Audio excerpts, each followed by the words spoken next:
Namaste.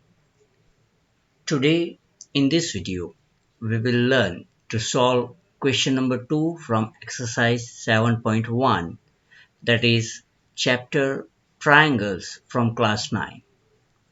Just have a look on the question.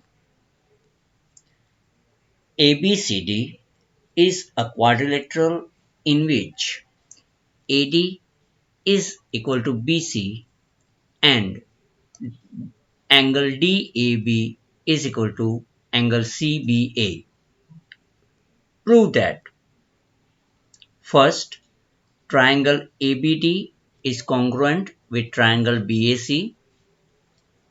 Second, BD is equal to AC. And third, angle ABD is equal to angle BAC.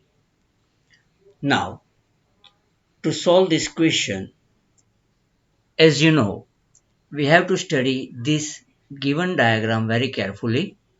So here we have to prove this triangle ABD and this triangle BAC as a congruent. Now let's see what do we have and how can we prove this. Here in this triangle, one side AD and another triangle BC is given equal. These two angles are given equal, and you can see in both the triangles this here AB is common. So on this base we can say that these two triangles are congruent. But जैसे यही problem हर बार होती है हर students को कि ये इसके साथ equal है, ये दिया गया है, ये इक्वल है करके कुछ रूल बता के कॉन्ग्रुएंट लिखा जाता है, प्रूव किया जाता है, लेकिन समझ में नहीं आता है। तो जो हमने लास्ट प्रीवियस वीडियो में जो डिस्कस किया था मेथड, उसी मेथड को कंटिन्यू करेंगे इस क्वेश्चन को अंडरस्टैंड करने के लिए, हर एक क्वेश्चन को अंडरस्टैंड करने के लिए। तो सबसे पहले क्या करना होगा हमें, हम दो ट्राइंगल ड्रॉ करेंगे लाइक दिस। अब यहाँ पे हमें प्रूव करना है इन दो ट्राइंगल को कॉन्ग्रुएंट। तो पहला वाला ट्राइंगल हम ले लेते हैं, ट्राइंगल ए बी डी।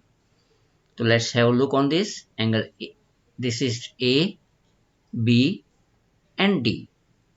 अब थोड़ा सा इस डायग्राम को स्टडी करेंगे कि इस ए बी डी में ये वाली साइड इक्वल दी है दूसरे ट्राइंगल के साथ। तो यहाँ पे ए डी ये रही, तो यहाँ पे इस ट्राइंगल में भी यही साइड होगी। तो हम पहले इसको ऑब्जर्व कर लेते हैं। तो दूसरे ट्राइंगल में कौन सी साइड इक्वल है एडी के साथ, बी सी। तो इसको यहाँ पे नाम दे देते हैं बी और सी। तो यहाँ पे ऑटोमेटिकली तीसरा नाम आपको मिल जाएगा ए। अब और एक बात बताई गई है हमें, angle D B D A B, I am sorry, angle D A B. तो डी ए बी ये वाला angle that is equal to angle C B A. C B A perfectly match हो रहा है यहाँ पे करस्पॉन्डिंग।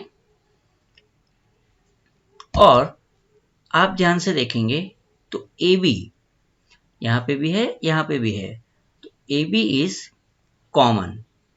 अब दोनों डायग्राम सेम टू सेम दिख रहे हैं, that means our thinking is correct. तो अब देखते हैं हमारे पास है क्या। AD is equal to BC कैसे पता चल रहा है, given. Angle DAB is equal to angle CBA, ये भी गिवन है। और AB is equal to AB वो कॉमन है। तो फर्स्ट वन जो है AD is equal to BC, that is your S। Angle DAB is equal to angle CBA, that is equal to A angle, or AB is equal to AB, that is again S side.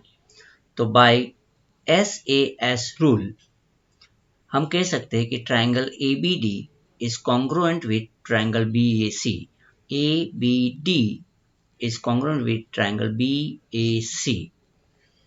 अब दूसरा BD is equal to AC. तो जब दो triangle already congruent है तो उसके corresponding parts जो है वो भी इक्वल ही होंगे। इस बेस पे B D is equal to A C, reason क्या लिखेंगे, CPCT, corresponding part of congruent triangle. और सेम वे ये वाला एंगल ABD, अगर ये एंगल की बात करें तो इसका करस्पॉन्डिंग एंगल होगा BAC, ये वाला एंगल, जो भी इक्वल ही होगा।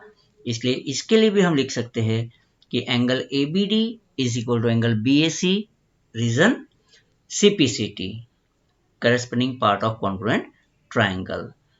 I hope you have understood. Thanks for watching.